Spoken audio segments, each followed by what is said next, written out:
Guys, welcome to HardReset.Info channel. Today I have HTC U24 Pro and I want to show you how to fix the problem when you have connect with internet but your game or an application are not visible on your Google Play Store, as in my situation.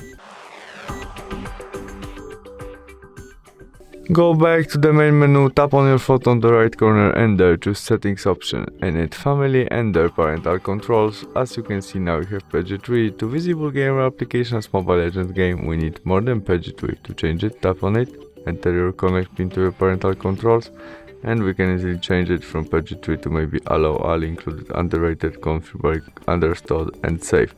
You can also turn off your parental controls by switch off.